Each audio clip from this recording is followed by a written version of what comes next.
Virginia, on a sweltering summer night in the 1830.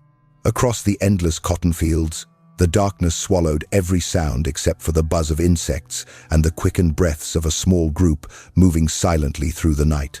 Each step was careful, deliberate, for one wrong noise could bring bloodhounds and patrols crashing down upon them. Then, faintly at first, a voice began to rise in the distance. Steal away home. I ain't got long to stay here." To outsiders, it might sound like nothing more than a humble hymn. But to those running barefoot through the fields, it was a code, a signal, a message whispered through melody. The path ahead was safe. The moment to move had come. In a world where chains and whips sought to break the body, music became the language that kept the spirit alive. It was a song in the dark, a light that could not be silenced. Each lyric carried more than sorrow or praise. It carried instructions, warnings, and the promise of freedom. This is the paradox of these songs. Fragile in sound, yet powerful enough to guide men, women, and children through forests, rivers, and fields toward a life their captors swore they would never know. The story we are about to enter is not just about music. It is about survival. It is about how faith, memory, and creativity were woven into songs that held secrets stronger than iron locks. In those hidden notes lay the map to liberty, a whisper of hope passed from voice to voice, and a rhythm that beat louder than fear. Southern plantations, early 19th century. From sunrise to sunset, enslaved men, women, and children bent over cotton, tobacco, and rice fields.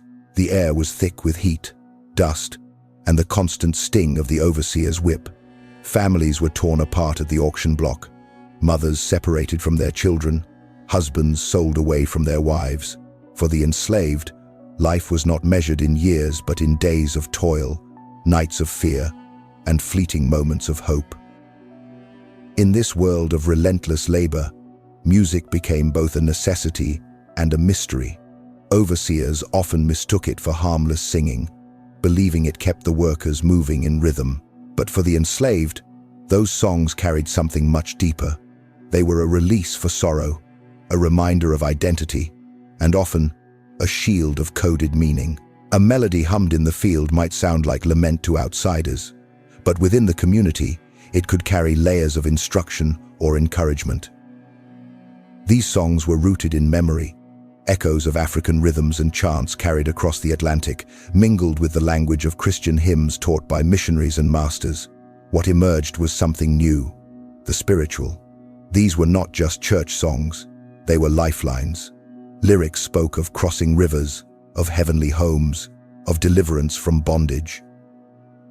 Beneath the surface, they spoke of real rivers to be crossed, real roads to follow, and deliverance that meant not only spiritual salvation, but also earthly escape. Imagine the evening after a long day in the fields. The sun sinks low, and the enslaved gather in secret, away from the eyes of patrols. Someone begins to sing, softly at first, then stronger. Swing low, sweet chariot, coming for to carry me home. The words point to heaven, but among those listening, home means something closer, the free states to the north. Chariot means the underground railroad, those brave men and women ready to risk everything to guide them. Music was memory. Music was disguise. Music was also rebellion. It was the one space the enslaved could shape without permission, the one toolmasters could never fully strip away. While whips scarred their backs, the songs kept their spirits unbroken. Each note carried an act of defiance. You can chain my body, but you cannot chain my voice. The irony was that enslavers often encouraged singing. Silence was suspicious. A slave who refused to sing was assumed to be plotting. So, they demanded music in the fields, believing it to be harmless noise. In truth, they were providing cover for a language they could not understand. Under the guise of melody, the enslaved were building a system of signals, a network of codes, invisible to the untrained ear. But even before the codes became elaborate, music served as survival. It soothed children rocked to sleep in rough cabins. It comforted women mourning lost husbands and sons. It gave men the strength to rise each morning when despair seemed heavier than the chains. In the face of brutality, music whispered, "We are more than this. We will endure. We will be free." The songs also reinforced community. Each person might feel alone in suffering, but when dozens of voices lifted the same hymn, they remembered they were part of something greater. This shared rhythm became a heartbeat for a people denied their humanity. In the darkest nights, the voices rose, sometimes trembling, sometimes fierce, a chorus declaring existence against a world that tried to erase it. By the early 1800s, these spirituals had already become the invisible architecture of survival.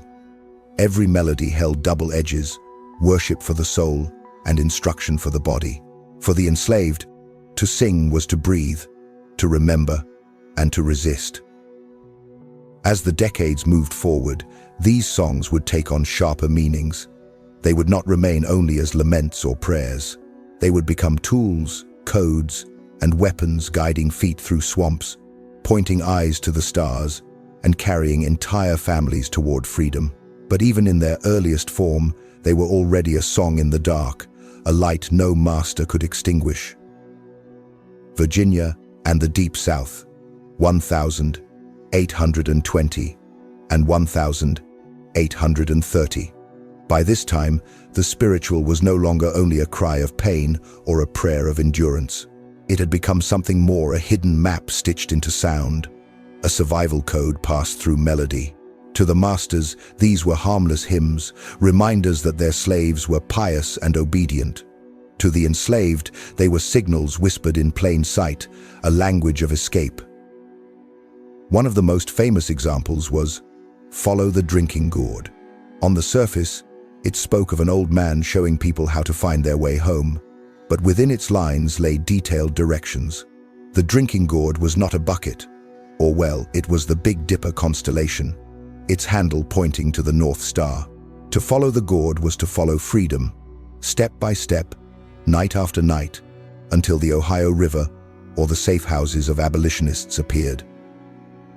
Another song carried equally practical wisdom, "Wade in the Water." The lyrics urged the listener to step into the streams and rivers. To someone unfamiliar, it was just a biblical reference, recalling God troubling the waters for healing. But to the enslaved, it was instruction. When bloodhounds are on your trail, step into the water. Let the current wash away your scent. Hide in the rivers until the dogs lose you. There were others, countless others. "Swing Low, Sweet Chariot," told of a band of angels coming to carry the singer home in code. The angels were conductors of the Underground Railroad. The chariot was the secret path north. "Go Down, Moses," invoked the story of Israel's deliverance from Egypt. But its Pharaoh was the master, and its Egypt was the plantation. The refrain, "Let my people go," was not just scripture. It was a demand echoing across swamps and cabins, daring to envision a world where chains fell away. The brilliance of these songs lay in their simplicity. Outsiders heard them every day, never suspecting the hidden meaning. The enslaved knew that the safest code was one sung openly, disguised as worship. A slave could be beaten for reading or writing, but no one could stop him from singing. And so the melody became paper, the lyrics became ink, and the voices became messengers. This system was more than metaphor. It was practical, life-saving strategy.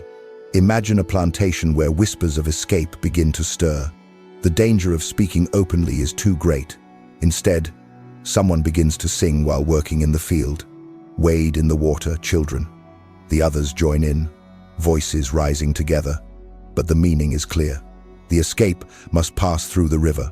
Patrols and masters hear only another hymn. The enslaved hear a plan. Such music required not only courage, but also remarkable memory. There were no written maps, no printed instructions. The code depended on oral tradition, teaching, repeating, and carrying it across generations. In this way, spirituals were like a cultural Morse code, passed mouth to mouth, ear to ear, heart to heart. Every singer was both a keeper of secrets and a link in a chain stretching from Africa to freedom. There were dangers. If a master ever suspected a double meaning, punishment was swift and brutal. This forced the songs to be layered even deeper in symbolism. A line about heaven was truly about the north. A mention of Jordan's river pointed to the Ohio. Freedom was never spoken directly, but always implied. To survive, one had to sing with a straight face, hiding fire inside sorrow. The enslaved lived constantly with paradox. Their songs spoke of spiritual salvation to comfort the soul, while quietly pointing to earthly salvation for the body. Their hymns gave masters the illusion of contentment, while carrying dreams of revolt. Each note walked a razor's edge between devotion and defiance. It is difficult, even today, to imagine the courage it took to sing such words aloud.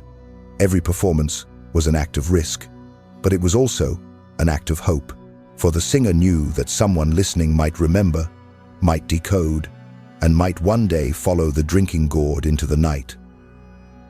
By the mid-19th century, these coded songs had become an underground network of their own. They were the whispers before midnight journeys, the instructions before daring escapes. They were, in many ways, the soundtrack of the Underground Railroad, not played on instruments, but carried in trembling human voices. And through it all, the motif remained. In the silence of oppression, a song rose in the dark. To outsiders, it was harmless. To those enslaved, it was light. It was direction. It was freedom waiting just beyond the horizon. Maryland's Eastern Shore, 1849.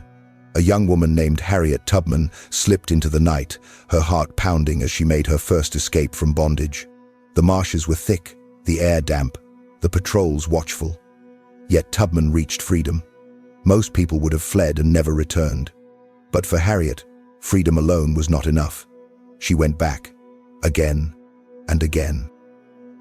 Over the course of more than a decade, she returned to the South nearly 20 times, leading over 70 enslaved men, women, and children to freedom. She became known as the Moses of her people. But Harriet was not only a figure of courage, she was also a figure of genius. She understood something few others did, that music itself could be a tool for liberation, a form of technology hidden inside the human voice. Tubman knew the old spirituals, and she used them with precision. When she wanted to signal safety, she sang slowly, her voice low and steady. "Go down, Moses, way down in Egypt land."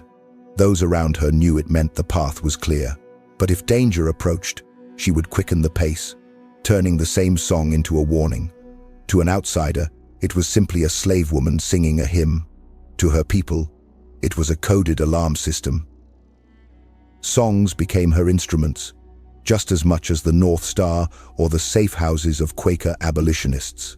Harriet wielded melody as a compass, rhythm as a clock, and lyrics as a map.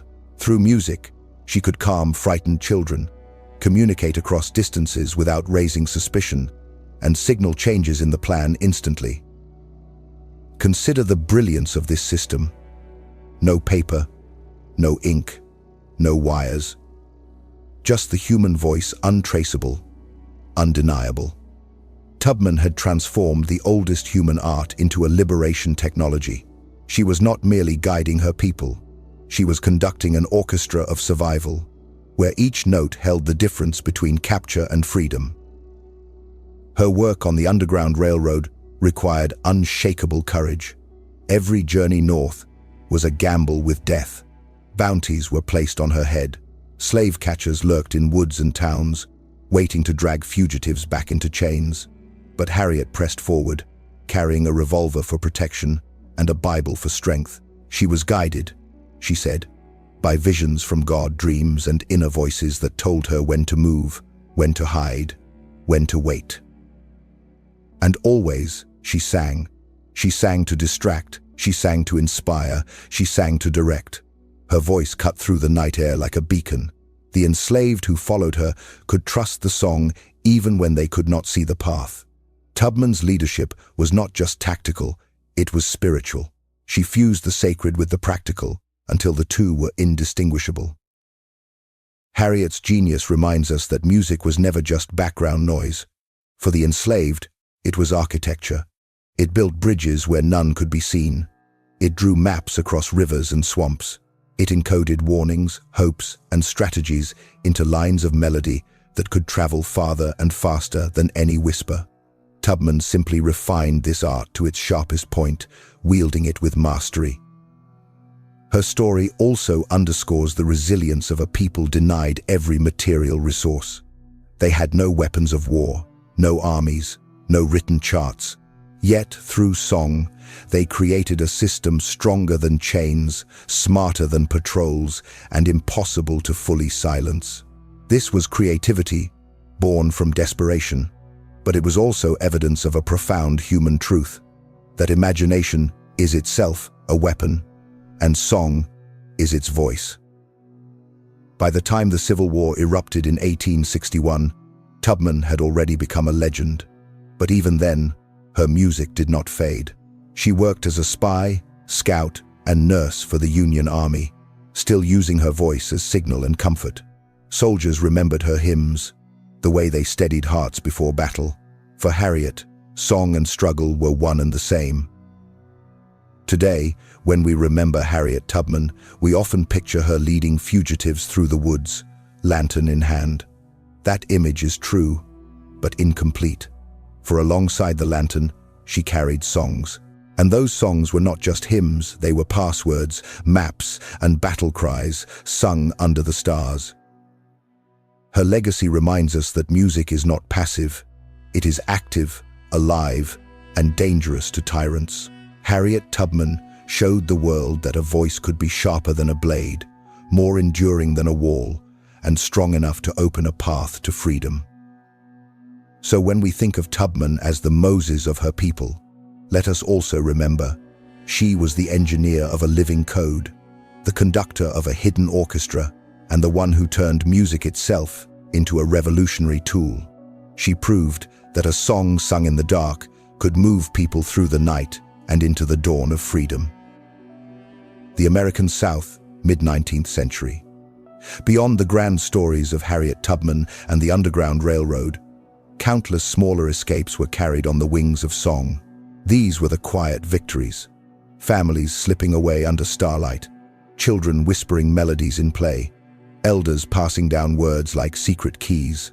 History often records the battles of generals, but here, the battlefield was the human voice, and the victories were measured in footsteps north. One of the most enduring accounts centers on "Follow the Drinking Gourd." The song spoke of an old man showing the way home, but enslaved communities knew the meaning. Follow the Big Dipper, and it would point to the North Star. According to oral tradition, an abolitionist named Peg-Leg Joe taught the song as he moved through plantations. Families remembered the tune long after he was gone, and when the time came, they sang it softly to steady their courage. One family recalled how they walked by night for weeks, guided by that constellation, repeating the song like a compass. Follow the drinking gourd, for the old man is waiting to carry you to freedom. Children, too, played their part. In the daylight, while under the watch of overseers, they sang as though they were simply entertaining themselves. But hidden inside the games were warnings. A group of children might sing, "Wade in the water," while splashing near a stream. To any white listener, it was harmless noise. But to others, it meant, "Hide in the river tonight. Let the water cover your trail." In this way, innocence itself became camouflage. The children were both messengers and guardians of the code. There are stories of elders, too, whose memories carried the songs across generations. One formerly enslaved man later recalled in his testimony, "We had no maps, we had no letters, we had the songs. You hear them, you know them, you pass them on. That was how we told each other the way." His words reveal what scholars have since called a cultural Morse code, where memory replaced paper, melody replaced ink, and every singer became both archive and teacher. Other stories are more harrowing. A group once attempted to flee after hearing a coded hymn, but was betrayed. Some were captured, beaten, even killed. Yet even in tragedy, the songs persisted, for the enslaved knew that silence meant surrender and music meant defiance. Every risk carried weight, but every risk also carried the possibility of deliverance. In some cabins, spirituals became rehearsal for freedom. Families would gather at night, carefully, whispering songs under their breath. They would practice the lines, repeat the verses, so that even the youngest child would know what to do if the time came. The songs were like a script, preparing them for a journey few had ever dared. They rehearsed not with maps or weapons, but with melody and memory. The strength of this system lay in its invisibility. Patrols could search homes, tear apart cabins, and whip confessions out of people, but they could not erase a tune that lived in dozens of throats. A melody hummed in a field could drift across miles, far beyond the reach of any overseer. By the time suspicion arose, the message had already been delivered. There is a story told of a woman who sang "Steal Away" as she worked in the fields. To the master, it was piety. To her people, it was the final signal. That night, half a dozen souls slipped into the woods and were never seen on the plantation again. The master might have wondered at their disappearance, but he never suspected the song he had heard all day was the very instrument of his loss. Even after freedom came, those who survived remembered the songs as more than music. They remembered them as lifelines. Some wept when they heard the melodies again in old age. Others taught them to their children, not as codes but as history stories woven into sound. For them, each note was not just a reminder of sorrow, but of triumph. We endured, we outwitted, we survived.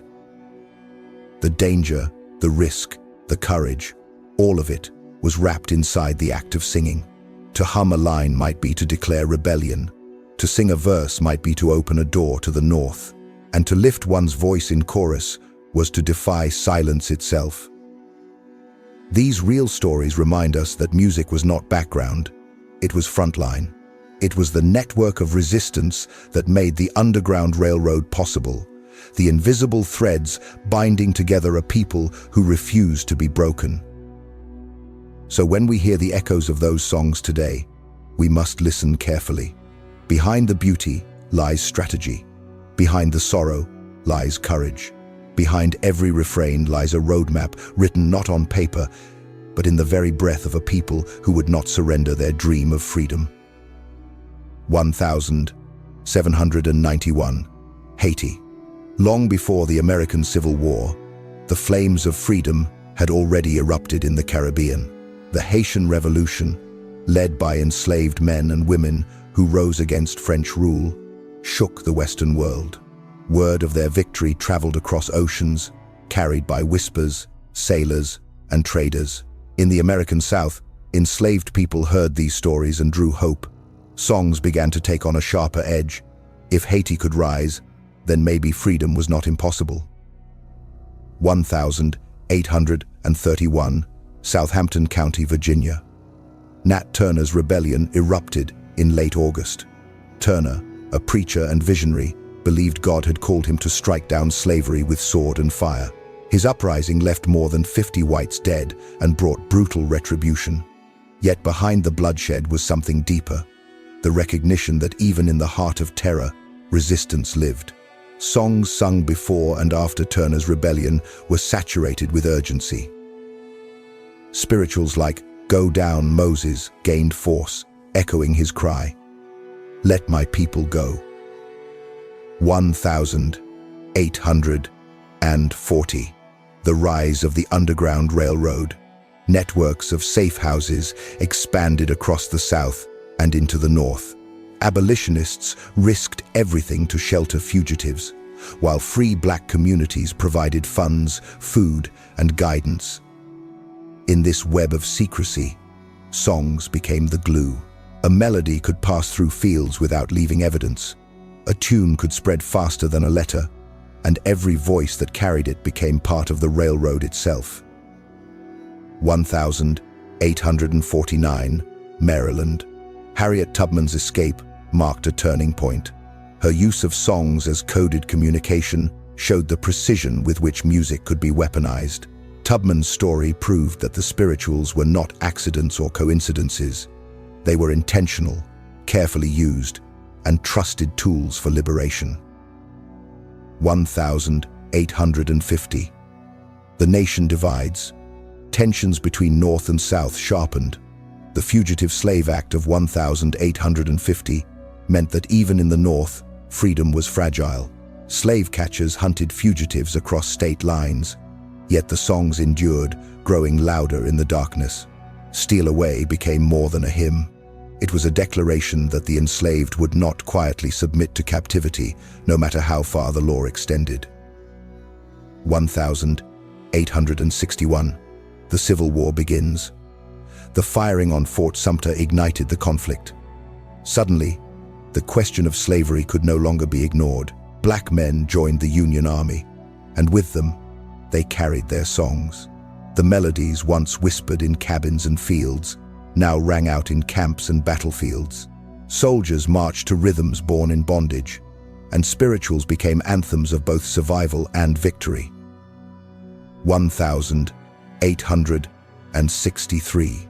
The Emancipation Proclamation. Abraham Lincoln declared freedom for enslaved people in Confederate states. The songs of slavery now transformed into songs of jubilee. Spirituals that once held coded meaning shifted into celebrations of deliverance. Go Down, Moses could be sung not just as longing, but as triumph. 1865. The end of the Civil War. The Confederacy fell, and the 13th Amendment abolished slavery. Yet the songs did not end. They carried into the Reconstruction era, into churches, into new forms of music. Gospel, blues, and eventually jazz would all trace their roots to the spirituals that had once carried secret maps to freedom. This timeline reveals something vital.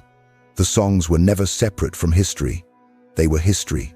They were shaped by rebellion, by escape, by war, and by emancipation. Each event pressed itself into the melodies, layering them with deeper meaning. To sing "Wade in the Water" after the Fugitive Slave Act was different from singing it before. To sing "Steal Away" during the Civil War carried a weight it had not carried in 1830. The thread is clear.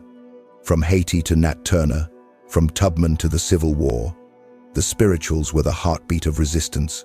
They were not just reactions to history, they were engines of history, helping to shape decisions, guide escapes, and inspire courage. And always, the motif returns. In the darkest nights of human bondage, songs rose as light. The melodies carried not only grief, but also maps, strategies, and visions of a future no master could contain. United States, late 19th century. The war was over, the chains legally broken, yet the echoes of slavery lingered everywhere. Sharecropping, racial violence, and segregation kept African Americans bound in new forms of oppression. But the songs, the spirituals, did not fade. They evolved, carrying memory into the new age. What had once been coded maps for escape became the foundation of a new cultural identity. The first generation born into freedom grew up hearing these melodies from parents and grandparents. They sang them in churches, in fields, in community gatherings. No longer bound by secrecy, the songs could now rise openly. Yet the spirit of resistance remained. Go Down, Moses still thundered with the force of liberation. Wade in the Water still carried undertones of survival. The spirituals became the seedbed for gospel, blues, and eventually jazz, each genre shaped by the memory of chains and the dream of freedom. By the 20th century, the spirituals had traveled far beyond the cabins where they were born. Choirs arranged them into concert pieces, composers studied their rhythms, and activists drew strength from their defiance. They became both historical testimony and living art. W.E.B. Du Bois called them the sorrow songs, declaring them the most beautiful expression of the American soul forged in suffering, yet brimming with hope. 1960. The Civil Rights Movement. Once again, Music was weaponized in the face of oppression.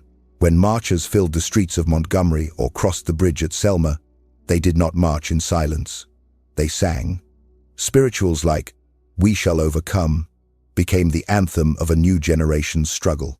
The same voices that once hid plans in melody now demanded justice in broad daylight. The motif of "a song in the dark as light" endured, proving that music still carried people through fear and into courage. But the legacy of these songs was not limited to America. Across the globe, oppressed peoples turned to music as their shield and sword. In Africa, freedom fighters against colonial rule used drums, chants, and folk songs as rallying cries. These rhythms united villages, passed messages, and declared that empires could not silence them. In South Africa, anti-apartheid activists sang freedom songs in prison yards and protest lines, echoing the resilience of their enslaved ancestors. In Latin America, revolutionary movements turned to folk music to carry their vision. Songs became carriers of protest, embedding political messages inside familiar melodies.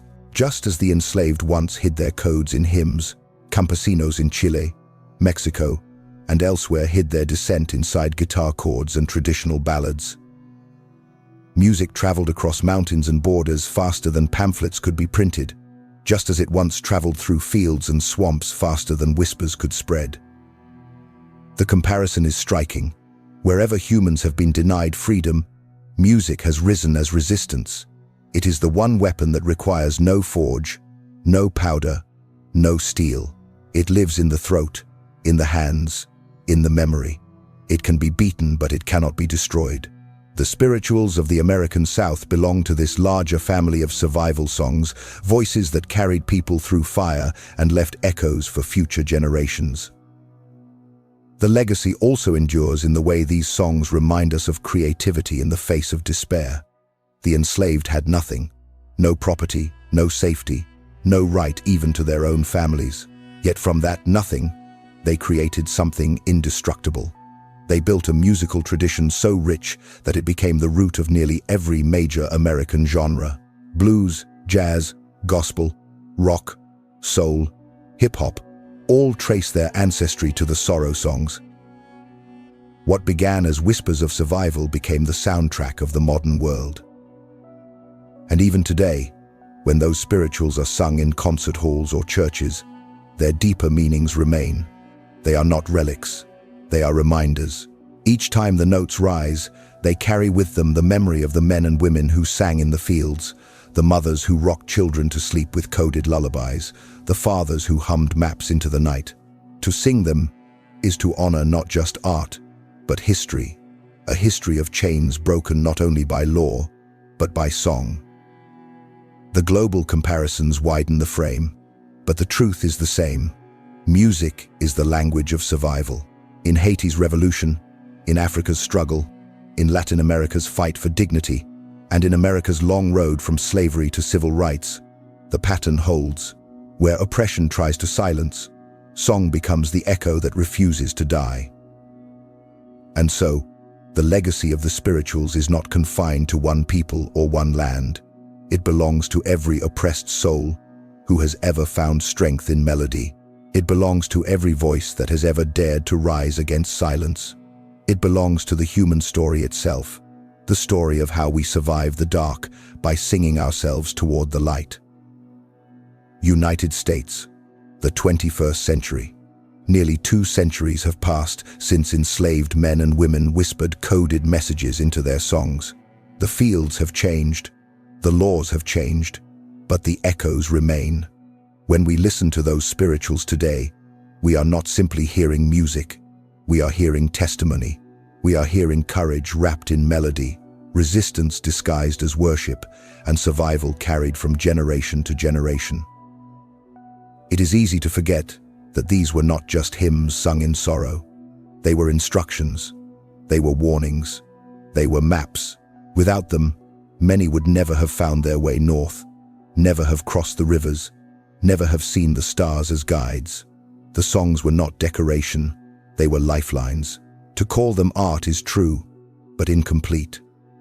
They were also tools of liberation, technologies of escape, languages of freedom, spoken through music. Think again of that scene in the fields. A woman bends over her work, her back scarred, her eyes weary. Yet from her mouth comes a soft refrain, steal away home. To the master, it is piety. To her people, it is the signal. That night, footsteps will cross the woods, hearts pounding, eyes fixed on the North Star. By dawn, a family may be gone forever, vanished into the dream of freedom, carried on the wings of song. This is why the spirituals endure. They remind us that freedom is never given freely. It must be dreamed, risked, sung, and seized. They remind us that the human voice is stronger than chains, that even in silence, a melody can move mountains. They remind us that when all else is stripped away, the imagination remains, and through imagination, hope becomes unbreakable. And perhaps most importantly, they remind us of a truth far larger than America's story. In every land, in every age, oppressed people have found their voice in song. From Africa to Latin America, from Haiti to Selma, music has been the heartbeat of survival. It has been the secret lantern in the dark, the unspoken code, the promise that tomorrow will be different from today. So when we sing these songs now, we are not only remembering history, we are participating in it. We are joining the voices of those who sang in chains, those who ran under the stars, those who believed in a freedom they had not yet seen. We carry their legacy forward each time the melody rises. For in the end, the spirituals were never just songs. They were the language of survival. They were the light in the dark, and they remain, even now, a living testament that no chain, no whip, no silence can ever truly destroy the human will to be free.